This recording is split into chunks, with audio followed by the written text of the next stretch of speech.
अरे धीरे धीरे यशोदा मैया रोहिणी मैया इशारा करे, लगता है अपना ये जो बालक है गूंगा बहरा है, रोता ही नहीं, गूंगा है, बहरा भी है।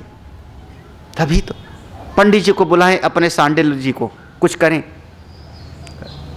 बलराम भगवान मन में कहते हैं, मैया ना मैं गूंगा हूँ ना मैं बहरा हूँ, मैं तो वो हूँ जो सारी दुनिया को सिर पे रखे रहता हूँ।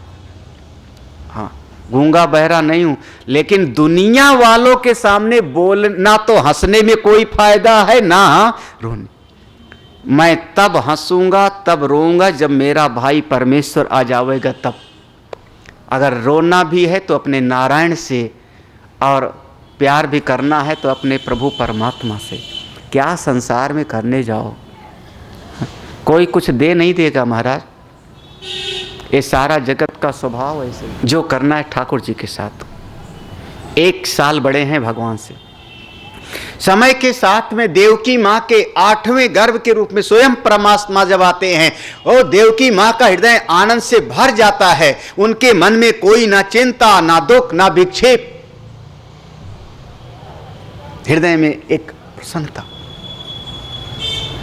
शरीर होगा कारागृह में, क्या फर्क पड़ता है शरीर का, शरीर हथकड़ी बेड़ी में है, हृदय में तो परमेश्वर है। भादों का महीना है, कृष्ण पक्ष है, तिथि ऐसी तिथि है जिसको जितने आचार्य लोग हैं उस तिथि को हमेशा के लिए अलग कर दिए। इस तिथि में कोई अच्छा काम मत करना। पूछा क्यों? बोले रिक्ता है। रिक्ता कहते हैं ना, तिथियों में जया विजया, रिक्ता, रिक्ता माने खाली। भगवान ने कहा सब तो भरा हुआ है संसार, उसमें क्या जाना, जो रिक्ता होवे उसको भरो तब कोई बात है। मैं रिक्ता वाले में आऊं, अष्टमी को आऊंगा। एक एक उसके भाव हैं। अरे दिन में जो गए होंगे, अब तो मैं रात में आऊं। तो भगवान आधी रात में देव की माँ के सामने स्वयं आके प्रकट होते हैं। बोले बालकृष्ण भगवान की। देव की माँ चकाचौंध हो गई, इतना दिव्य बालक चतुर्भुज रूप में, इतना विशेष। भगवान ने कहा घबराओ मत, आपने तप किया था पूर्व जन्म में, आपका नाम प्रश्नी था, इनका नाम सुतपा था। दोनों ने घोर तप किया। हमने जब दर्शन दिया तो आपने कहा आप मेरे पुत्र बन के आओ, हम आपके जैसा पुत्र चाहिए। तो मैंने पक्का कर लिया, तुम्हारा 3 बार पुत्र बनूंगा। पहली बार में मैं तुम्हारा पुत्र बना, जिस नाम पड़ा प्रश्नी, गर्भ। दूसरी बार में तुम कश्यप बने, ये अदिति बनी, तब मैं वामन बन करके आया। अब वही तुम वसुदेव हो, वही तुम देवकी हो, तुम्हारा पुत्र बन करके मैं आया हूं। देव की मां ने कहा मेरा भाई कंस आएगा, अभी मारेगा। भगवान ने कहा मां डरने की बात नहीं अब कंस की, अब मैं आ गया, कोई डरने की बात नहीं। और अगर तुमको डर लगता है तो मुझको गोकुल भेज दो। ऐसा कह के भगवान बाल रूप में हो गए। वसुदेव जी ने रखा, अपने सिर पे भगवान को रखा। जैसे सिर पे भगवान को रखा, उनकी हथकड़ी बेड़ी खट खट करके टूट गई। पहरेदार तो कब के सो गए हैं, सारा पहरा का ताला खुल गया, दरवाजा। सुखदेव भगवान कहते हैं परीक्षित, जब भगवान यहां पे आ जाते हैं तो कोई बंधन फिर नहीं रहे। बंधन तब है जब प्रभु से कोई जीव दूर है।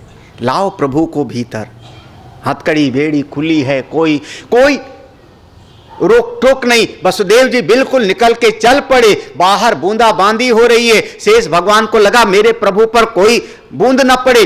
1000 फनों का छाता बना लिया। जमुना जी के पास पहुंचे। जमुना जी के पास पहुंचते इतनी बाढ़ में जमुना जी, लेकिन वसुदेव जी के मन में एक बार भी कोई भय नहीं। जमुना जी के अंदर प्रवेश कर गए। जैसे जमुना जी के अंदर प्रवेश किए, नाक तक जल आया, इतना पानी है, बहुत है। भगवान ने इशारा किया कालिंदी। देखो जब आप निश्चिंत होते हैं तो वो मेरे साथ होते, वो चिंता करते। जब आप अपनी चिंता करोगे तो वो दृष्टा हो जाएंगे, वो साक्षी हो जाएंगे। भगवान ने अपना चरण निकाला। अब रज मैं नहीं कह रहा हूं, क्योंकि अभी भगवान के पाँव में कोई रज लगी ही नहीं। रज माने धूल, जब आप पाँव से चलते हो तब धूल लगती है ना। भगवान ने अपना चरण नीचे, कालिंदी माँ स्पर्श करती हैं, घुटने तक हो गई। वसुदेव जी पहुंच जाते हैं गोकुल। वहाँ गोकुल में सब सोए हैं, पूरा का पूरा गोकुल का समाज सोया है। नंद बाबा का महल का दरवाजा खुला हुआ। वसुदेव जी भीतर पहुंच जाते हैं और जैसे भीतर पहुंचे, यशोदा के बगल में कन्या लेटी हुई, नवजात कन्या। पता नहीं कहां से प्रेरणा कोई प्रभु की, बालक अपना रखा, कन्या को लिया, कन्या लेके वापस आए। हथकड़ी बेड़ी ज्यों की त्यों, माया आई बंधन। इधर बलराम जी रोने लगते हैं। बलराम जी जैसे जोर से रोए, रोहिणी मैया की, अरे ये बालक तो गूंगा था, कभी बोलता नहीं था, ये रोया कैसे? उसको लेकर के हिलाने डुलाने लगे, चुप हो जा, चुप हो जा, चुप हो जा, चुप हो जा। इधर यशोदा मैया की खिड़की खुली थी, खिड़की से देखा यशोदा के बगल में लाला। तब रोहिणी जी ने सबसे पहले आवाज लगाई, अरे यशोदा जग जग, तेरे लाला पैदा हो गया, तुझको पता भी नहीं। यशोदा मैया जगी, उसके बाद दास दासियां जगी, और जब एक दूसरे से कहने लगी नंद के लाला हुआ, नंद के लाला हुआ, और पूरा गोकुल में हल्ला हुआ। जल्दी से नंद बाबा को सूचना मिली। नंद बाबा ने गुरु जी को बुलाया, सांडिल ऋषि को, उन्होंने जात कर्म संस्कार आया, और आज गोकुल में एक भीड़ हो गई, उत्सव हुआ। बोलिए बाल कृष्ण भगवान की, नंद के आनंद भयो, जय कन्हैया लाल की।